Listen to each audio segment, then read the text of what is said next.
This is Identity at the Center.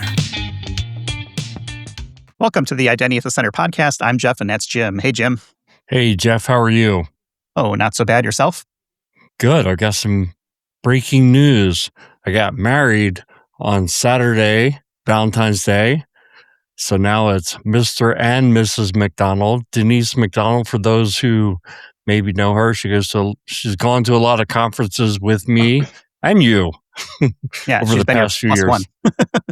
She's my plus congratulations. one. I knew it was happening, but you literally told me right before we hit record. So you gave me no time at all. I should, now that I think about it, I shouldn't have even told you then. I should have just waited and popped it on you right now.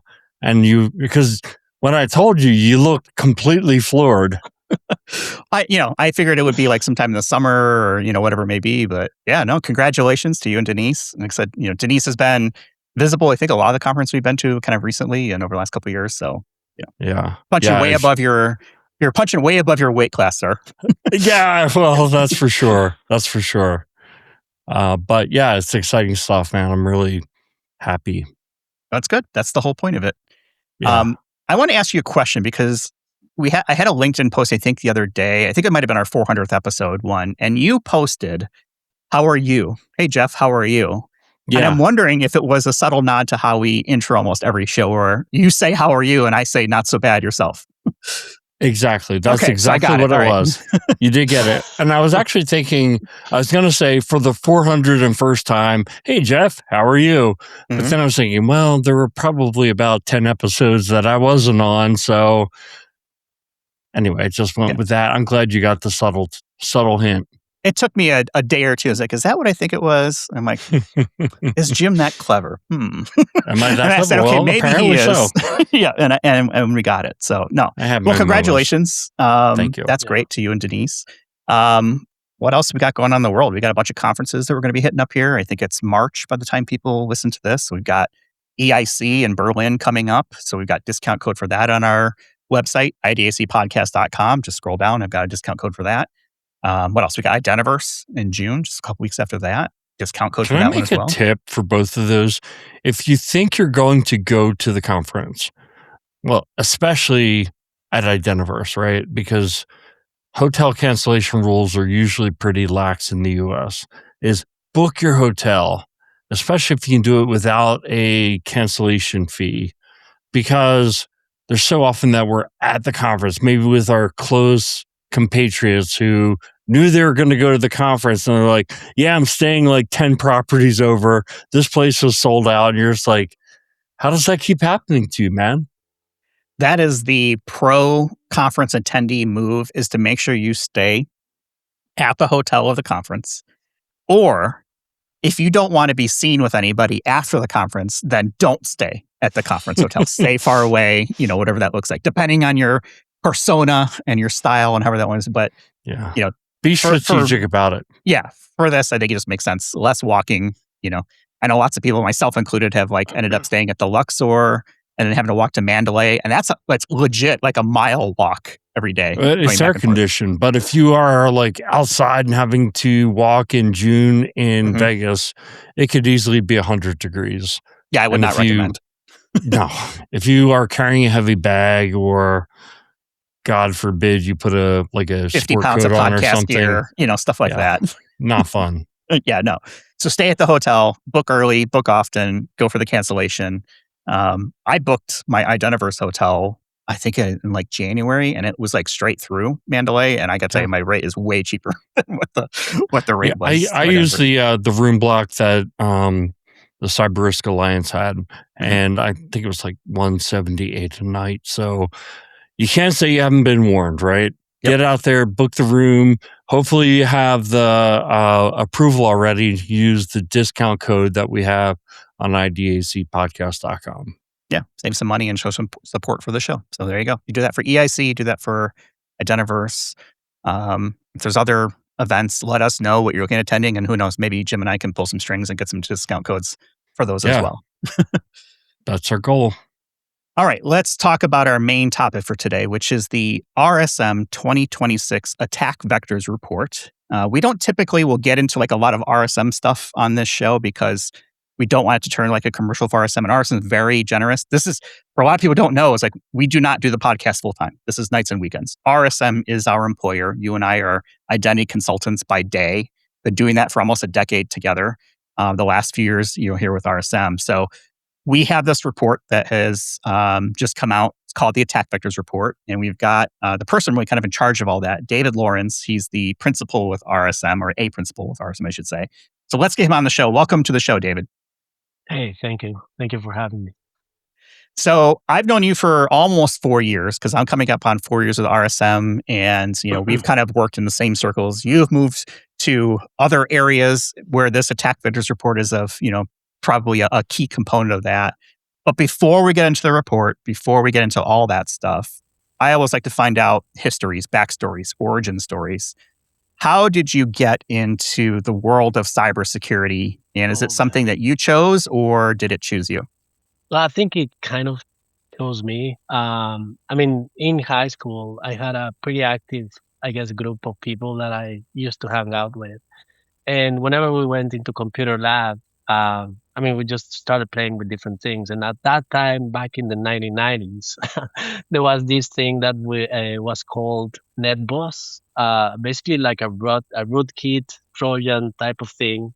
So I guess I'm accepting that between my friends and I, basically we installed NetBoss across all the computer lab computers. And one of the things that this thing could do is just allow you to open the CD-ROM or turn on TV, the monitor, or just turn it off, make sounds, like modify the way that the computer was working from another computer, right? So it was really cool to see all your friends, basically doing whatever in their computer, and then all of a sudden you open the CD-ROM, and then they'll be surprised about it, and then you'll be able to close it again or just turn off the computer.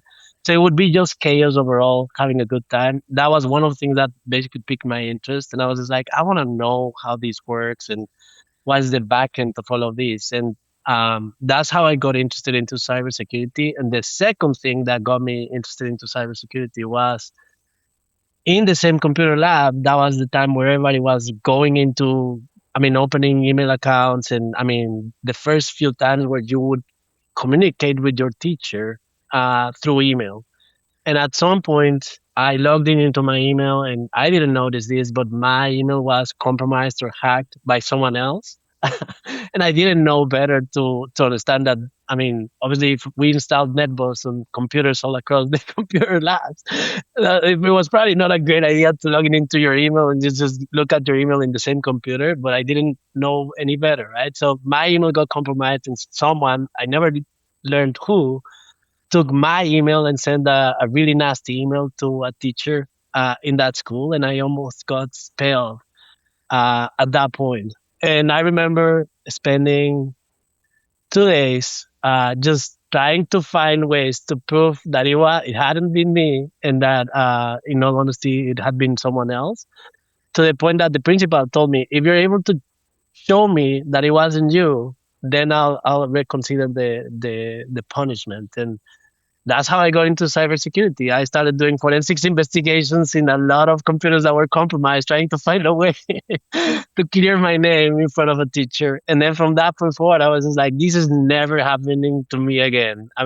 I could go into a computer and I better know what I do. I'll never get compromised. And I'm sure that I got compromised a few other times, but at the very least, not to the extent that I was compromised that day.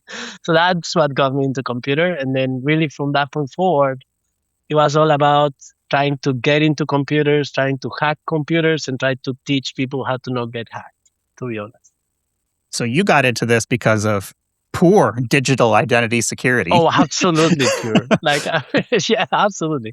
Like everybody was using the same username and password in the computer lab, right? So just from starters, that was an issue, right? And that's why we could basically install this NetBoss program into all these different computers. And then second, I remember that my password back in the day wasn't as strong, even though there was a keylogger into NetBoss as well, so they could read my passwords. But that was a reason for sure why I got into cybersecurity.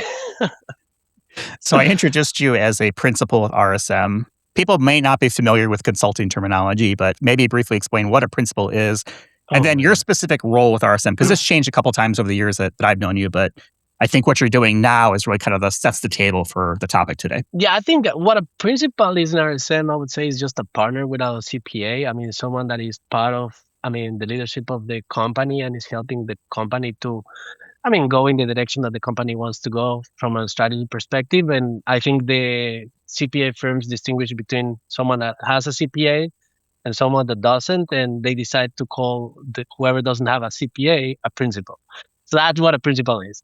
And then my role in RSM today, I lead the offensive security team and the cyber response team in RSM, and I'm also the product creator or owner of RSM Atlas, which is a tool, AI-enabled tool that helps a lot of companies just to rationalize their controls and make sure that they have the right information in their GRC tools. So a lot of hats, I guess, but mostly offensive security and leading the offensive security in RSM and globally as well. Well, Jim and I, joke an awful lot that this show sometimes turns into AI at the center, and we'll probably want to have a separate conversation around, Atlas and kind of what that does. But let's focus on, the offensive side of things and this report. So it's called the 2026 RSM Attack Vectors Report. Correct. What is it? How does it get generated? And maybe kind of take us through the background of it before we start talking about what it entails. So this is a report that we published every year for the last, I think, 4 to 5 years. And the reason why we started doing this report is because we have obviously a number of engagements on the offensive security side with different clients. And we have identified a number of trends every single year, right? For example, 2 years ago, you could see that companies were going into cloud and they were heavy on cloud, and you could see a lot of the identity and access management components focusing on cloud-heavy implementations. And one of the things that we're trying to do is just still share what we expect companies to do from a technical point of view to protect themselves against, any attacker or any hacker that is using the most common techniques, right? Like the low-hanging fruits that you see out there. And one of the things that I was discussing with Jim the other day was that it's funny how when you're doing offensive security, you hear a lot of cybersecurity practitioners talk about all their own respective, topics and themes. But it does feel that sometimes offensive security just lives in a different world, because we see things that most other consultants, professionals don't really focus on, because we're really, going one step further into the technical aspect of things, right? Of just techniques, I would say. So the report itself, what it's trying to do is just create some big themes that people can take and then just leverage those themes to implement recommendations into their own environment without really trying to go through the whole effort of doing an offensive security test in their whole environment, right? And it gives you specific recommendations on how you can implement identity and access management in your environment, the specific challenges that we see in each of these companies that we test in general levels, configuration management, vulnerability management, and so on. With the idea that eventually, if you go through the report and you take the key takeaways and implement them in your environment, you're really moving the needle forward. Honestly, you'll get into a better place than your competitors in most cases, right? So that's the idea, just to share with the community and allow the community to understand what is happening across different companies, different sizes, different technologies, different industries, and take what we're giving them back so they can get better without, trying to buy services from us. That makes sense. So, David, we're recording this episode prior to the report being dropped. I think it's going to drop on 2/22, so February 22nd. This episode is going to drop on March 2nd. We'll have a download link in the show notes. We don't have that link to verbalize it today, but I'm sure if you follow us on LinkedIn, you're going to see us reposting this thing because it's a ton of value. I got to review kind of a preview copy of it, and no surprise here, there's identity security is highly mentioned within the report. Wonder if you could speak to that and tell us, why do you think that is? Yeah, I mean, obviously, identity has taken a big, a big role into every single organization, and I mean, especially in 2025, we saw a lot of companies heavily investing on, I mean, just application development, cloud services, and on top of that, trying to push for AI services being enabled in both sides, the cloud and application. And then with that, you need to manage your identities better, right? Like I think in 2024, for example, we saw a lot of, hey, let's just focus on client identities and make sure that client identities are working well because that's our user experience. In 2025, we saw a huge push, especially on the second part of 2025, from companies to enable AI in their own applications, make sure that they had some sort of I don't know, functionality or feature related to AI, and that created, I mean, multiple challenges, right? I mean, now I was just mentioning this to Jim, like one of the things that we saw in many applications where we're doing our offensive test is chatbots, right? Like this is a thing that, I mean, it's an easy thing to add to your applications if you think about, oh, let's just embed AI into our day-to-day applications. And one of the things that companies didn't do well at the very beginning is they were not taking the identity of the user and matching it with the chatbot, right? So if David Llorens goes into the application and then is using a chatbot, you would expect that chatbot to be as restricted as David when David is using that chatbot to extract information and review, I mean, different things that I might have access as a user into the application. Well, many companies implemented chatbots just with way more privileges into the data and into the application overall that created, I mean, some of the attack vectors that were, I mean, mentioning in the attack report, for example. Yeah, you just mentioned there the overprivileged accounts, and that's something that I Correct. think that's been the bane of Jeff and I's existence for the last 2 decades. But I'm kind of wondering, like, what are some of the telltale signs, differences between organizations that got breached within a couple of hours and maybe didn't even discover it, to those that were able to contain the breach or even prevent being breached? Oof. So just to give you some context, what we have in the report is we have, I mean, just anonymized data that we analyzed from upper market all the way to middle market, different industries, and then different levels of maturity as well, right? So when you try to extrapolate this into what is that is working for some companies and what is not working for some companies, it's really difficult because we do have a lot of companies that, I mean, for some that are on the upper market, scale is really a big challenge because they have such a large enterprise environment that is really difficult to manage and it's not easy to just pinpoint one thing. And then there's other companies in the middle market that are, I guess, smaller and they're, I mean, better managing security, but they're missing budgets. They don't have the tools and they don't know how to implement some of these identity things. So going back to your question, what are the common things that you see companies doing that, I mean, really work? I would say the easy one, right? And we do point out this in the report as something that is not well implemented, but is the easy one that you can implement right away is MFA, multi-factor authentication. If you're not implementing multi-factor authentication for your users, especially for anything that is externally exposed or internally for anything that is sensitive, that's an issue by itself and something that is an easy path for attackers. The second one is privilege access management. I think that is becoming a big theme again. Like I think 10 years ago, everybody was just like, let's just implement PAM for all my privileged users, right? And it was just like human identity. Nowadays, I think is getting back to the point where non-human identities are taking front and center of everything, especially with AI agents and just applications in general.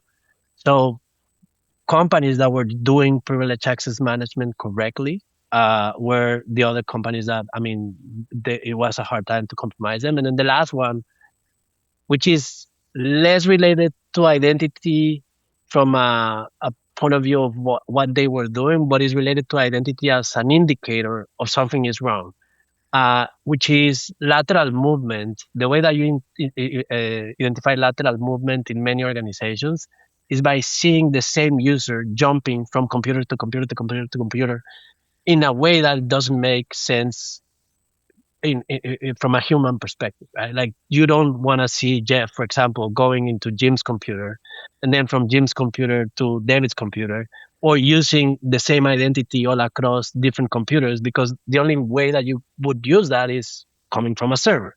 If it's coming from a computer, that's a problem.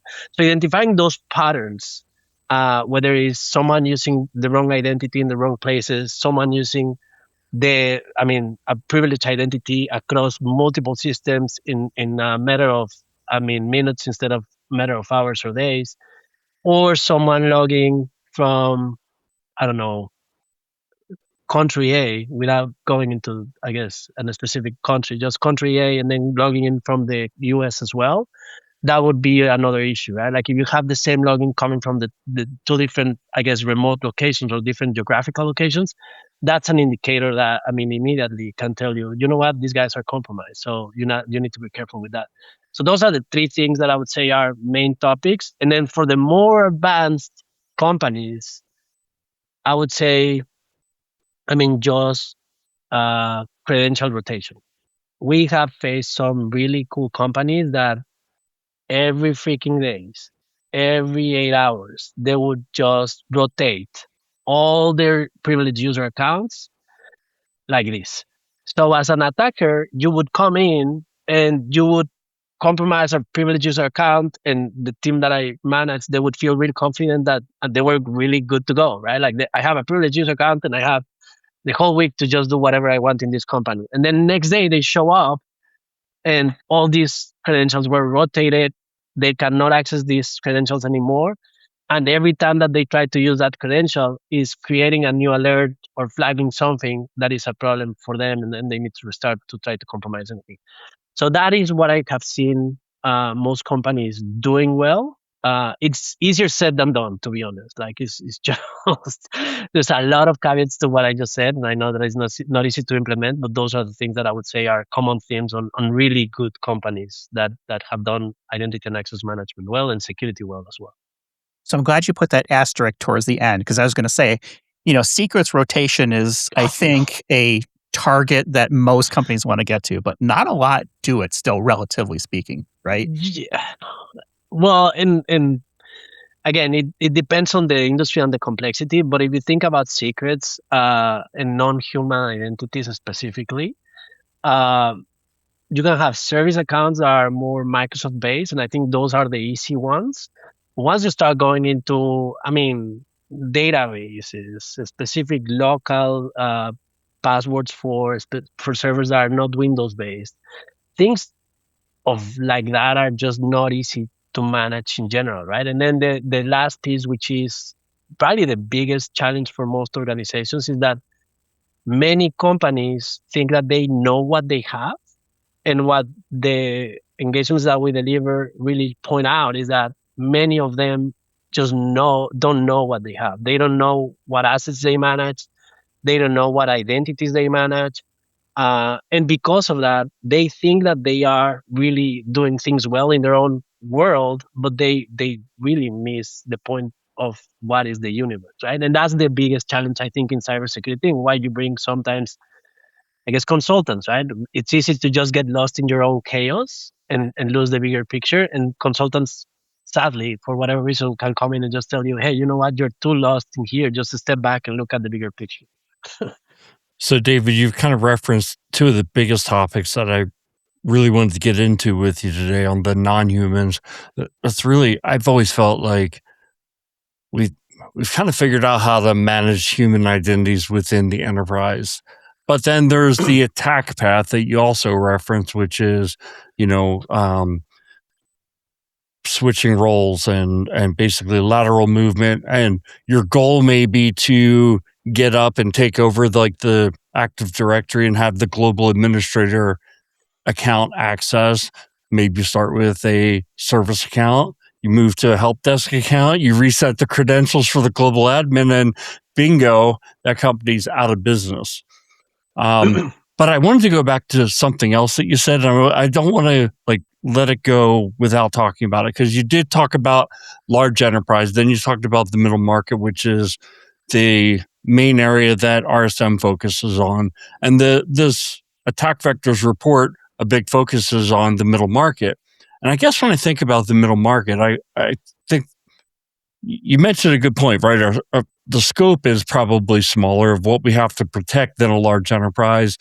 But a lot of times we're also playing with a smaller budget to put toward cybersecurity. So my question to you really is what's more important? Is it the size of the budget? Is it, how much money you spend on cyber? Or is it how well you spend the dollars? Or is it just inseparable? Oh man, that's a great question. So to me, there's a threshold, right? There's a point in time where you can have a budget and still you can make it work, but there's some companies that don't have even that, right?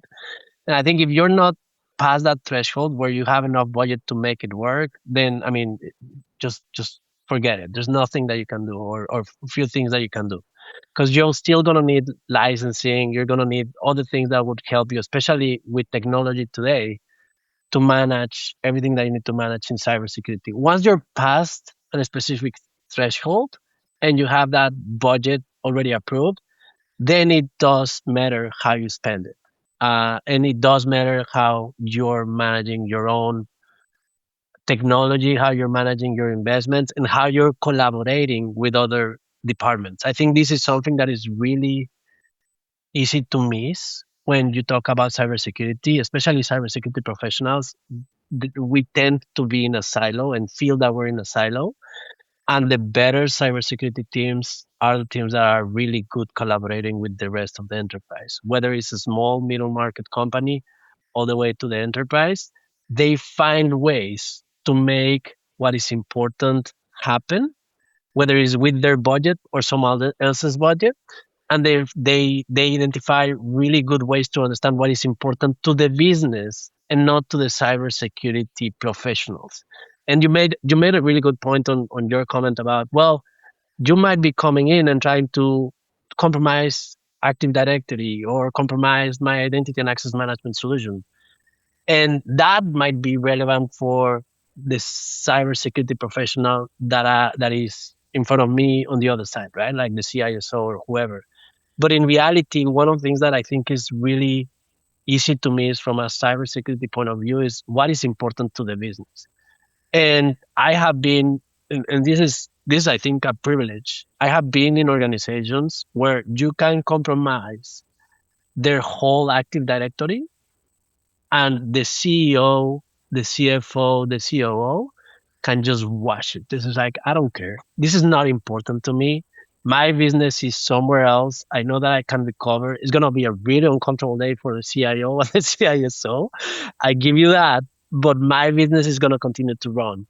So I think there's this balance, right? Where when you talk specifically about cybersecurity, of what is important for cybersecurity professionals and what is important to the business. And I think the people that understand what is important to the business are the people that are actually investing their budget correctly. So that would be my long-winded way of saying that that's how I see cybersecurity being spent correctly, if that makes sense. Well, I think that's valuable because if you can use other people's budget to further security goals, that's a win as far as I'm concerned.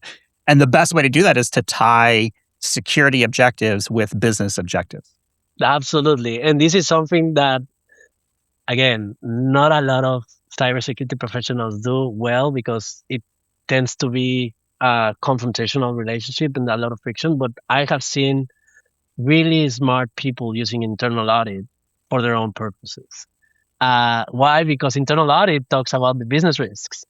And if you're able to present your cybersecurity challenges through internal audit, most likely the CEO and the CEO and others are going to pay attention because it's an independent party that is coming in and just saying the same thing as the cybersecurity professional has been shouting for a very long time to the same people, right? So that's an example of how some of the better CISOs that I know have, done well creating internal relationships in the organization to accomplish what they need, even with a really small budget or I guess a less of not a good budget, I would say. Yeah, they might be shorted somewhere, right? Everyone's trying to Exactly. claw back money. I feel like this is definitely where there is, the vertical or industry you're in, definitely impacts probably absolutely. what tools you can afford and how mature you are, right? Finance probably doesn't have a problem spending with it because you're saving dollars and risk and things like that.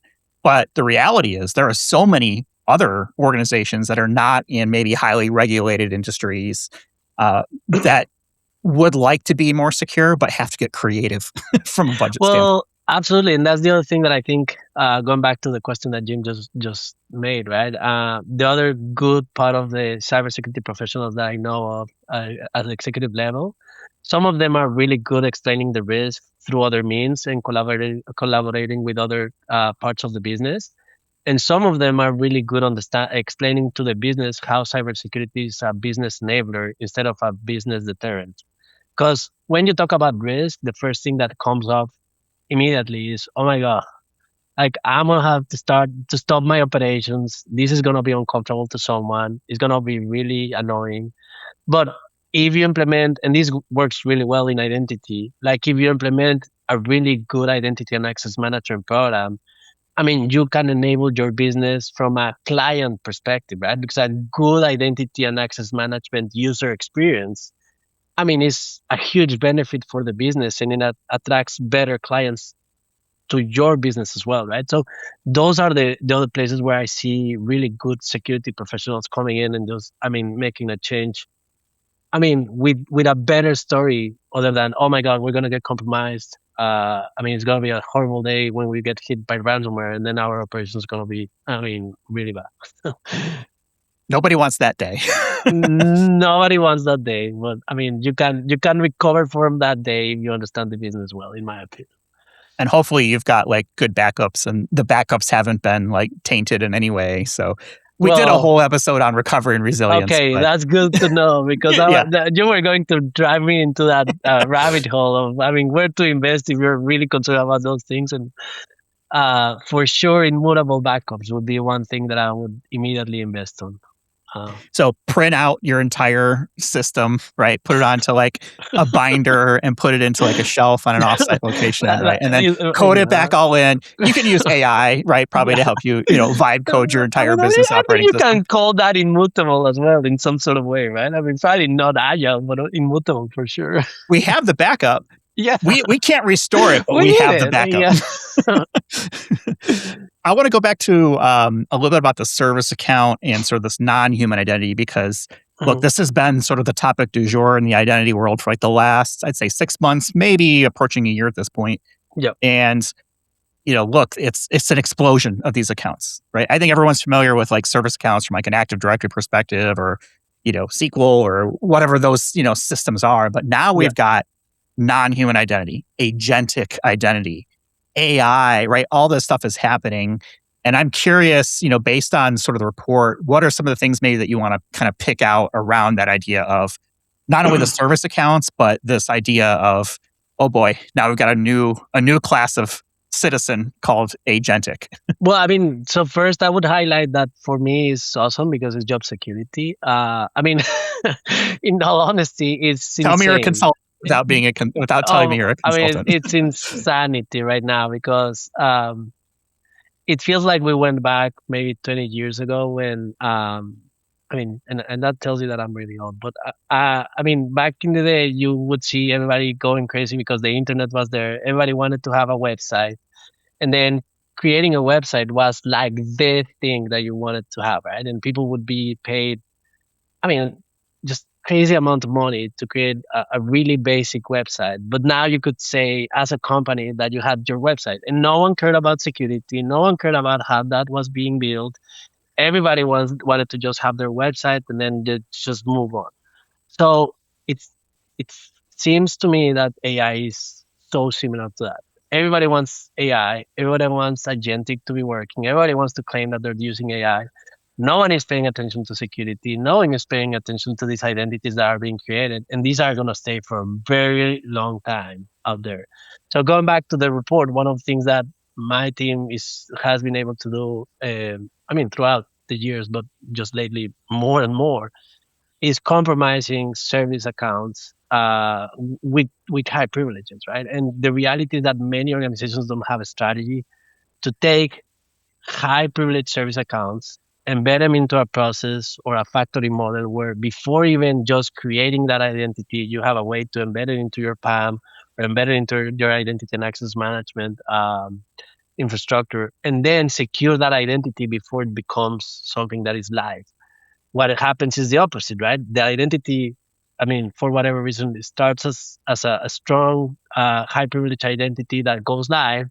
Then everybody forgets about it, and then they remember when we compromise them. So the way that we usually compromise them in identities is there's two different ways. Identity through Kerberos, which is something that is really old but is still out there. And the second one would be just, I mean, misconfigurations on the specific certificates that you're assigning to different identities and how certificate-based type of authentication is being used in a Microsoft environment, right?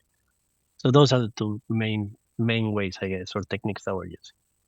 So one of the things that struck me as I kind of read it was this idea of prompt injection is a very real threat.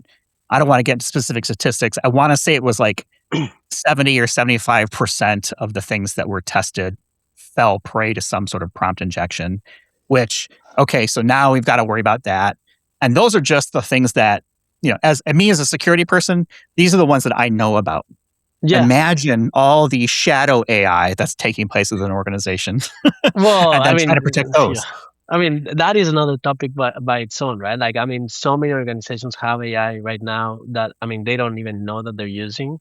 But going back to the prompt injection component, it goes back to what I mentioned with Jim, right? Like, you have this chatbot of some sort that is exposed through the application, and then you know that that chatbot is going to have access to more things that you do as a user.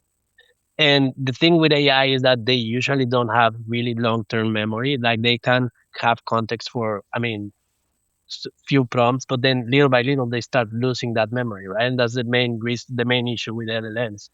So what my team usually does is they continue to inject new things into the prompts until the bot or the LLM starts getting lost into the prompts, and then start asking questions with assumptions or things that they can imagine. And from there, I mean, the prompt would just the chatbot would just forget the context that they're in, and then start giving information back that they shouldn't be giving. And this happens not only with the chatbots that we have tested, but just many AI applications that are out there right now, right? But yeah, that's a challenge by itself. And again, I don't think companies even realize that the biggest challenge is not as simple to fix, because once you create that chatbot and you didn't create the right identity and access management structure in your application, and you didn't segment data correctly, and everybody's using that application for whatever reason, this is a vulnerability that can live there for years without you knowing, and people can be extracting information, and it would be close to impossible to monitor that someone is doing this through the application. So to me, really exciting times, as I mentioned. Like, there's a lot of really interesting things that are happening that are going to be there for a very long time for my team to continue to test. But in reality, a really difficult challenge to manage if I'm on the other side, right? Like, if I'm someone that is a CISO or cybersecurity professional in a company, and I have my CEO and the rest of the board just asking me to implement AI no matter what, I mean, I can see why some companies just go directly into AI, and then they just don't have a real security assessment before even doing these things, right? I think some companies are getting better and clever, but most of the companies that I have seen, or we have seen, implementing AI, they have not been able to implement it correctly. And I mean, with really simple tests, you would be able to compromise data that is extremely sensitive for those companies. So, David, we've recorded over 400 episodes, and our focus has always been on the practitioner. And one of the things that we've always tried to do is make our episodes be actionable for the practitioner. And you kind of talked about some of the framework and some of the philosophies. So whether working in like a DIY, from a DIY perspective, or working with a partner, what are some of the things that the practitioner can do to kind of self-assess or to assess where they stand, where their weaknesses are, because we talked a lot about those weaknesses today. And I think if you know where they are, you can do something about it. Yeah, I mean, I'm gonna sound like I'm promoting myself, but I'm not. I think we have documented really well some of the actionable recommendations in the report that you and Jeff mentioned. Like we do have really specific things that we recommend people to follow. For the most part, is really having as much as possible good hygiene with your identities, being able to monitor when things don't look precisely as a natural way of operating, whether it's human or non-human. You can identify it if you know your environment. I think over communicating also helps across the enterprise so people can understand the risk. And one thing that I think as a practitioner, I mentioned that I'm expecting from people to do that we don't do enough as cybersecurity professionals or identity and access management professionals is really understand what are the main business drivers and I mean main business risks, right? Like a lot of people that live in technology, they live in technology without understanding what is important to their own company. If you understand what is important to your own company and then from there you drive the rest of the investments, I think everything clears out, right? If not, you're going to be in this weird, I mean, rabbit hole and cycle where you're investing things and you don't feel that you're really making a good progress or moving the needle. So those would be really, I guess, high level things that I would think are actionable. And then the last piece, more technical to your I guess to your listeners would be make sure that you're matching identity and access management with something else. These are the things that I think sometimes are missed. Many companies, as I mentioned, have MFA, have PAM, have, I mean, good identity and access management hygiene, but they miss to manage configuration well, or they miss to do logging and monitoring well. So if you do identity and access management and you add one thing more, whether it's configuration management, whether it's logging and monitoring, like something else that you're really good at, usually those two things complement themselves really well, and you end up with a really good environment that you can manage, right? So I don't know how actionable that is, but I mean, at the very least, I can tell you that that is what I would recommend to people. And then again, if you want to go into the technical details, I'll refer you to the report. But I mean, I think that is what I would recommend to some of the people that you have that are listening to this. There's a lot to cover here, and I think, one of the things that was out there was around MFA, and I don't want to spend too much time on it because I think the gist of that finding was, that's great, you've got MFA, but do you have MFA everywhere? There were some findings that maybe there were still some holes in the deployment of MFA where there weren't, it really wasn't everywhere. There were certain subsets of the population. I'll explain, I mean, the report itself says that you can have MFA, but then MFA can be implemented in really secure ways or just in a more generic way, right? And what my team is able to do, and other teams as well, not only my team, is basically able to trick the users to go through the MFA process, but then steal their token or their session when they go through the MFA process. Once they go through the MFA process, and I mean, the attacker has your session and you still have your session, you can have two logins going in, but then you have a starting point as an attacker, as a non-privileged user. And the beauty of this is that once you cross that line from a no user to a non-privileged user, as an attacker, the whole world opens up. Because now you have access to data, you have access to assets, you have access to, I mean, multiple identities that are already lingering over there that you can see if you can basically compromise or not. When you are not a user in a company, you have no access to anything, right? So everything that you're gathering is external. Once you get that first user, it's just like day and night for the people that work in my group. And once you get that user, even as a regular user, as I mean, one of the things that we point out is the certificate based challenges that you might have in Active Directory. As a regular user, you could compromise and escalate privileges all the way to domain admin if you didn't configure your Active Directory correctly with that certificate based vulnerability. Well, not vulnerability, but misconfiguration that you can have in Microsoft, right? So that's one of the things that, I mean, in matter of hours can get you from no user to regular user to full compromise.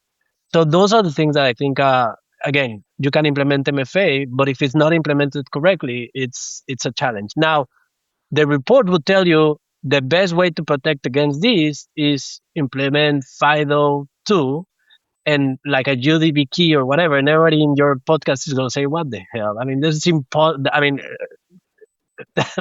many are going to say that's impossible to implement. It's close to. I mean, it's not user friendly, and you still have to manage the hardware. And I agree with that. And what we recommend instead of implementing FIDO, even though there's some organizations that they shouldn't have an option, just have FIDO2 and YubiKeys. For most of the organizations, that is not a reasonable type of implementation. So what is actionable? What is actionable is implement MFA and then add configuration management on top of that, which is conditional access, impossible logins, like for example, David and another person in another country shouldn't be logging at the same time, and at the same time just implement processes around those configuration controls so you can act on it immediately when someone gets compromised. That is the part that is missing, right? So MFA can be implemented, but if you know it's implemented incorrectly, you need to add more steps and security in depth so you can actually manage your risks overall, right? So that's a little bit of, I guess, of the recommendation.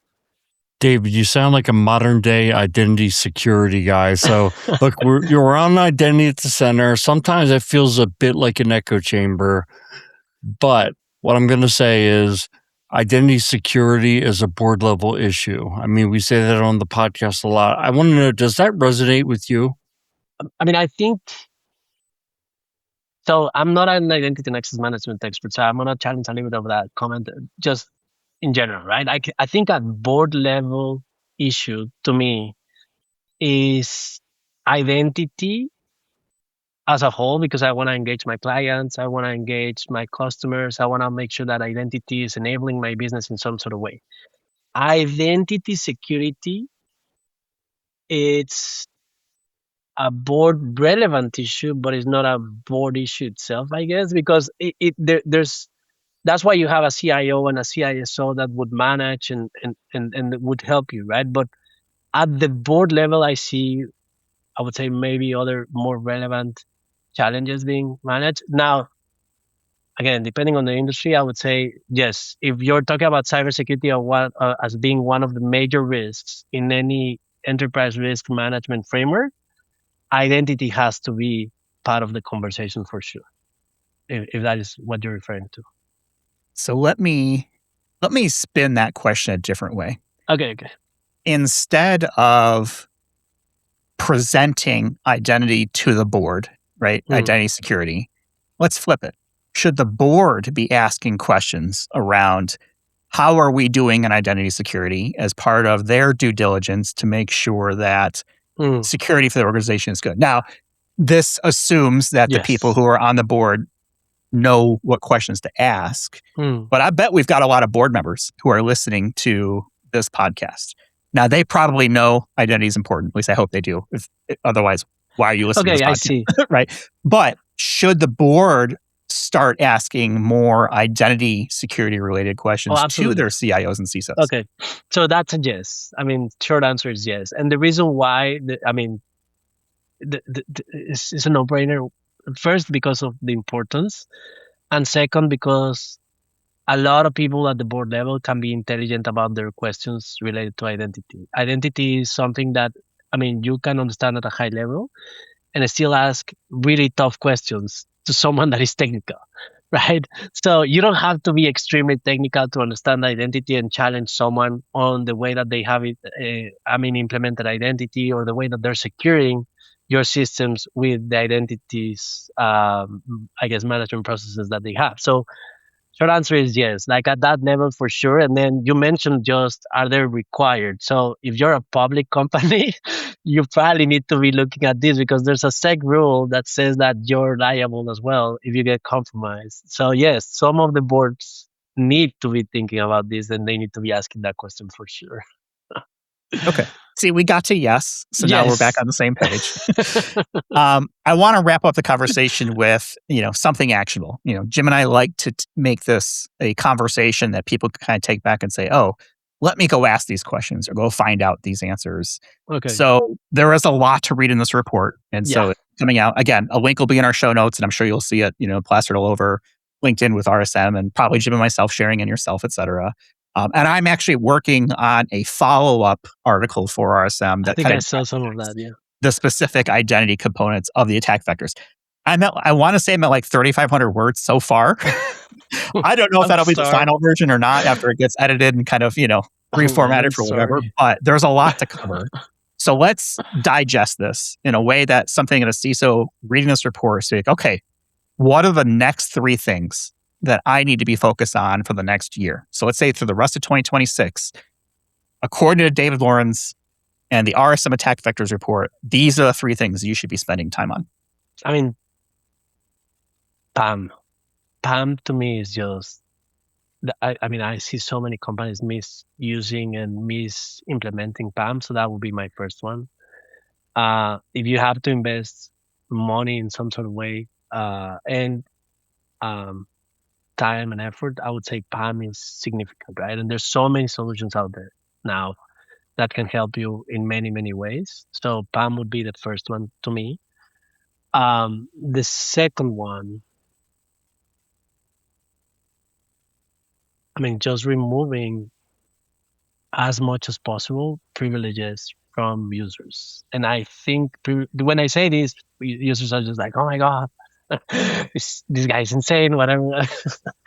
But in reality, one of the things that I think is extremely important is as a user, and I say this, and I don't want my RSMIT team ever listening to this comment.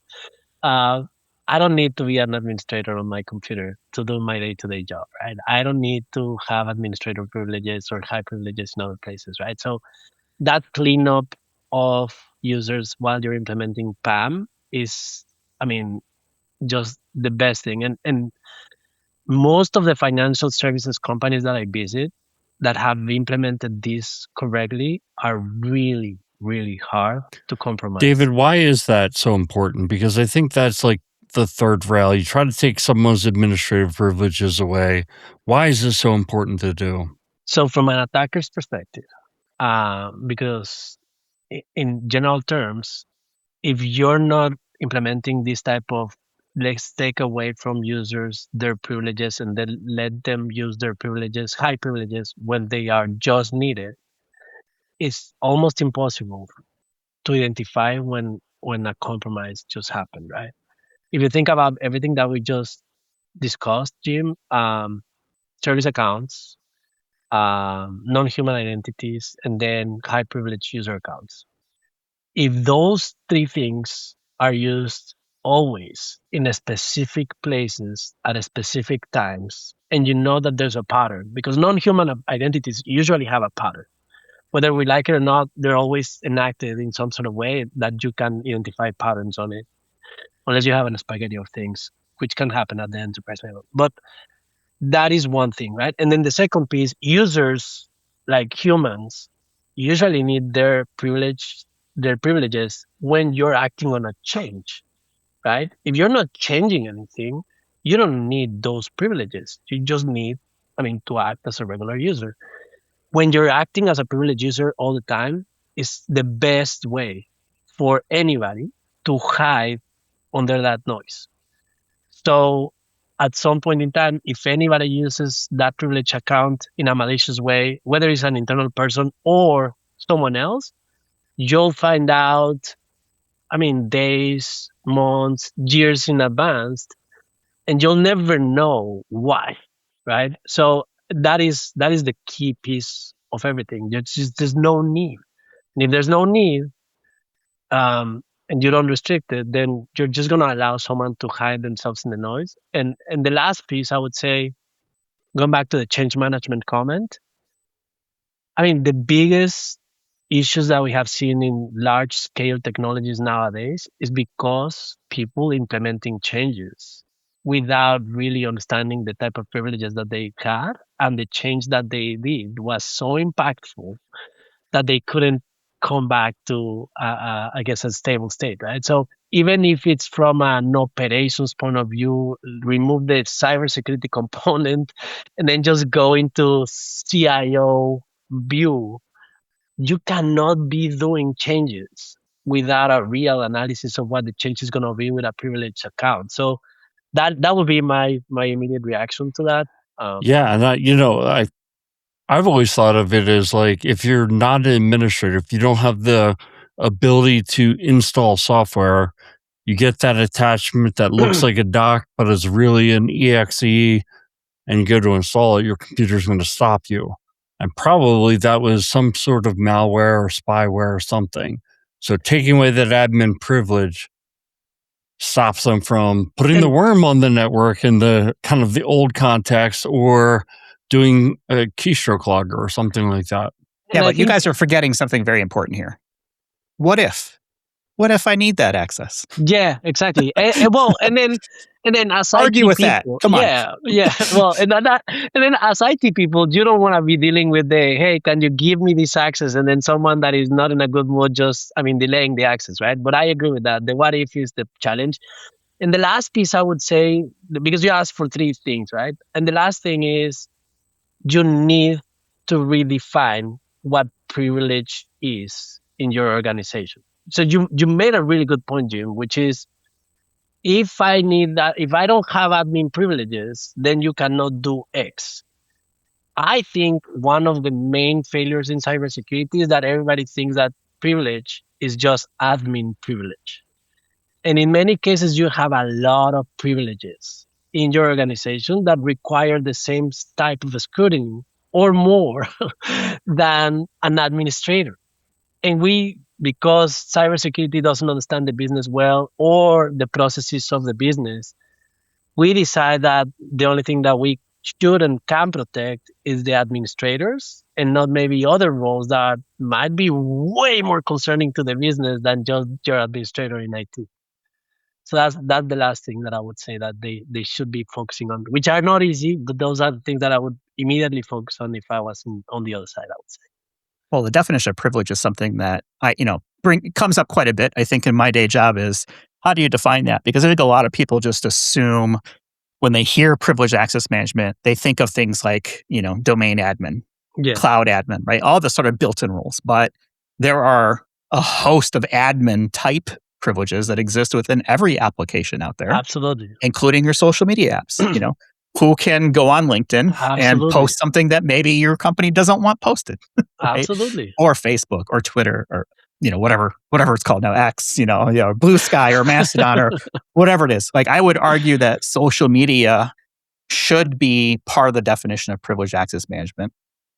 Maybe not managed specifically, but at least from a policy standpoint, how are we governing these accounts? I can see that, especially if you're a public company, right? Because if you're a public company and someone in social media, someone that owns social media publishes something, I mean, they can actually manage to hit your stock in a negative or positive way, in some sort of way, right? So I think you have to distinguish, obviously, between the type of company and the size of the company, but I would agree with that comment for sure. Yeah, everyone has to be protective of their public persona, and there's no quicker way to destroy that than to post something on a social channel that shouldn't be there. And that's actually a fun story. So one of the things that we find most of the time, I mean, I would say probably 40% of the time in the places that we visit and we do this type of offensive security analysis, is we do find a lot of SharePoint sites or OneDrives with just usernames and passwords, right? Which tells you that there's a need for some sort of a PAM, and there's a user there that doesn't know what to do, and I mean, they're not being enabled in some sort of way by the IT department to manage their credentials correctly. I'm sure every CISO listening to this just kind of cringed. Oh, they're gonna love me. Like, it's just like these guys. But yeah, all right, that's what we're coming up on an hour here, David. I feel like there's so much to unpack. Read the report, it's great, and then read my follow-up, which will also be great. I'll just show that as well. There'll be links in our show notes. There'll be links kind of everywhere for it. We like to end our shows on a lighter note, and one of the things that you do in your spare time that you shared with us is you play soccer, and other family type sports. I don't know if we have time to touch on everything, but tell me a little bit about your soccer, because I thought it was kind of interesting that, did I hear you correctly earlier that you used to play like semi-pro, or at least approaching pro level? Semi-pro. I was approaching pro level, and at some point I stopped because I didn't want to risk it on my knees to, basically make my money. But yeah, at some point, and I was really competitive for a very long time, and now I play, which is the joke of the house in the house is now I play over 40s on Tuesdays, and then I play soccer on Saturdays with my kids' parents, class parents, right? And my son, every time that goes and just goes and watches me how I'm playing, he's always telling me, man, it's just like you're playing in slow motion. You're totally washed. You cannot do what you used to do before, because he knew me when I was better, I think, and now I'm not that good. So that's one of the things that I do on my free time, but I don't know how much time I can still do it. I guess we'll see. So what position does a washed player like yourself play these days? Oh, sure. That's a good Offense, question. defense, are you kind of roaming midfield? Like, where are you at? So I stopped playing on Sundays league because that was involving the 20-year-olds, and I was, basically on the defense side, basically on the left side defense. On the other teams, I still can play midfield or forward. Uh, and I'm doing pretty well. Like, I can run, I can do all these other things. But when I play against the 20-year-old guys, I'm the guy that is just kicking, and trying to survive for 20 minutes, because it's not the same anymore. The other thing that happened to me, you cannot tell, but I'm not a tall guy or a really strong person either, compared to the average American, I would say. And I used to play soccer in Latin America, where you could be playing really hard and strong, and you'll feel strong because most people are the same size as you are. And then I came into the US, started playing, and it was just like, it was day and night. I used to go in and crash with people. Like, I felt that I could do it, and I felt in the best shape of my life. And then I would go clash with all these people, and it was just like running into a wall. And I remember, like, the first 2 years that I was playing soccer here in Houston, it's still pretty competitive. My wife would tell me, "What the hell is going on with you?" Because I would wake up the next day, and it would have been like I have taken a beat from someone, right? Like, I couldn't walk, like I had bruises all over the place. So basically, that made me change my style of playing. And now I don't talk trash that much anymore. And then I don't crash into players anymore. But yeah, for sure, soccer is something that I love to do, and I'll play until I can, I guess. So I'll share a soccer story. I used to play in high school, and so I played Nice. right fullback, which is defender Nice. for us. Yeah. And I'm not a tall person either. I stand a very proud 5'6" now. Imagine me in high I'm school 5'7". and like middle school, where definitely not even approaching that. And so I would say I was pretty good for high school. Well, never going to go to like school for anything like that, but I was good enough. And here is this short little Jeff, right fullback, playing for this team, and we were pretty good. And we played, who was it? I want to say, and this is for my folks in Illinois, I think we played a school in Schaumburg, Illinois. And they showed up to our field, and they were all men who showed up for this like It is like, ninth oh my grade, God, yeah. high school game. And they were all like 6'2", towering above. And I remember winning that game, and we won. We beat them because we were a Nice. good team. But my dad was watching, and he described me as a gnat on the leg of this horse of a forward that was coming down to my side. And I locked that kid down, like he couldn't get past me. I was good. And he got so frustrated that he got a yellow card on me by like shoving me or whatever. Nice. But, power towers is all us short kings, David. I know. That's the thing. Like, for me, soccer, that's the beauty of soccer, right? Like, you can be not as strong as the other players, but you can still win. And it's a team sport, and it's a I think a really mental sport. People misses that a lot. And we used to have this saying in Mexico when I used to play soccer and there was a bigger team. Like our coach would tell us, I mean, it doesn't matter if they're big or not. You're not gonna carry them. You're just gonna score on them. It's like that is a true statement. Like you don't carry them. Like I don't have to fight you. I just have to score on you. Yep. So anyhow, All right, let me ask you one last question. Best trash talk, something that either you've received or given out that someone listening to this, maybe me, maybe Jim, I'm going to ask you the same question here a little bit, but what's a good trash talk that you were like, I'm pretty proud of that one. That was a good one. Dude, I mean, that's either given to you or you've dished out to somebody else. So, the one that I remember that's vividly in my head right now is the one that my son applied to me just recently. To be honest, it hurts because it came from inside the house. Yeah, I mean, we play ping pong.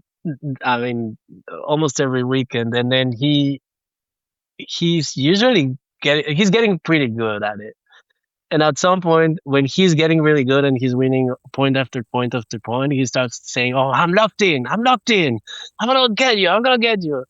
And then at some point, when the last time that he continued to build up on that, right? Like he was just like, "Oh, I'm locked in. I'm locked in." And I was like, I was starting to get pissed off from my side. Like, what is going on? Like, why is this guy just talking trash? And then he actually won. And when he finished the game, he just put his paddle on the table and he was like, "I owned you." It was like, oh my god. And I was like, that means so many things for me, right? Because even going from a cybersecurity perspective, it's like shit. Anyhow, that is probably the better one that has been applied to me lately. And he always tells me that I'm washed. So those are the two things that I'm just like, but I just live with it now. I don't think I get that offended. I just laugh. Then you sent him upstairs to do his homework. Yeah, go work, whatever. And then his mom would do the same to me. So it's just all across the family that runs into.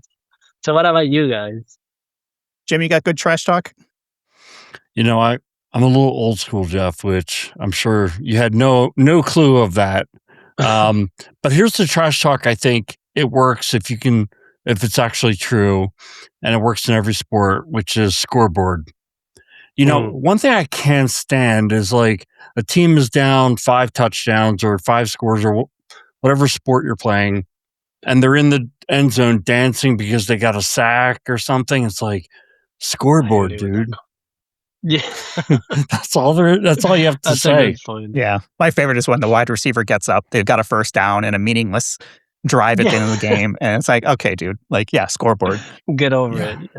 Yeah. My first down signal, like, whoa, right. Just caught a 11-yard pass and we're losing 40-0. Unless that catch got you like $100,000 bonus, go back to the huddle. Yeah, right. My favorite trash talk that I always like to do was I played a lot of basketball and I was pretty good back in the day, despite being short and all that stuff. I could shoot, dribble, drive, Nice. It's kind of a point guard. And I would call my shots against all my tall friends. Oh, nice. And they're all, 6 feet plus. And, in the words of your son, David, I owned them. It was my court. And I would call the shot that I would do in the game, very much like Larry Bird used to do. Nice. Now those days have long passed me by. So did they get upset with you though? Like they didn't react? Because what were they going to do? I would score at will. Let me just put it that way. Yeah. Nice. So that's really that cool. was my trash talking was, okay, here's what I'm going to do. And every once in a while, we would lower the rims in my backyard because I had a basketball hoop in my backyard, and we'd lower it down to like 9 feet, and I could dunk on 9 feet. Oh. And I would call the shot. And I remember one of my friends, shout out to Chad out there, who I've known since 8th grade. I told him that I was going to bounce the ball off his head and dunk it. No. And I did. Oh my God. I wish there was a video for that. Yeah. I'm glad there wasn't, because there was probably a whole bunch of language that probably would not make it safe to air these days. But that was my thing was, that was my safe place, was the basketball court. Cool. And this was my house. And I was going to tell you how it was going to run. That's really cool. I didn't know that you played basketball. So that's very, very long time ago. Don't ask me to do it now. But you should see Jeff's calves. They're jumping calves. Yeah. I used to be We in the should do a backyard. basketball play. Yeah, it was, it was my thing. That was just that and That's soccer. really So cool. Nice. okay, we're at an hour and 10 minutes, and we just spent 10 minutes trash talking and talking about soccer and basketball. But go to the website, go to our show notes. We'll have a link to the attack vectors report. David, thank you so much for joining with us and sharing your Absolutely. Thank wisdom you. and putting out this report. I think it's one of the things that we want to get more involved with. I think from the podcast perspective is when we have these types of information to share, do it in a way that is as free from commercial as possible, Yeah. even though it is No, coming from thank you for our having company. me. This was fun. Thanks so much. Really appreciate So I'm going to have a link in our show notes to your LinkedIn profile so people can reach out, whether it's, something about the attack vectors report or maybe a really good trash talk that you'd like to share. I love that. That would be Yeah. good. And we'll go ahead and leave it there for this week. You can find us on the web, idacpodcast.com. Like, subscribe, share with a friend, share with an enemy. Doesn't matter as long as people are listening. That's all that matters to us. And thanks everyone for watching and or listening. And we'll catch you with y'all in the next one. You've been listening to Identity at the Center. We hope you've enjoyed the show. Make sure to like, rate, and review. And we'll be back soon. But in the meantime, hit the website at identityatthecenter.com. See you next time on Identity at the Center.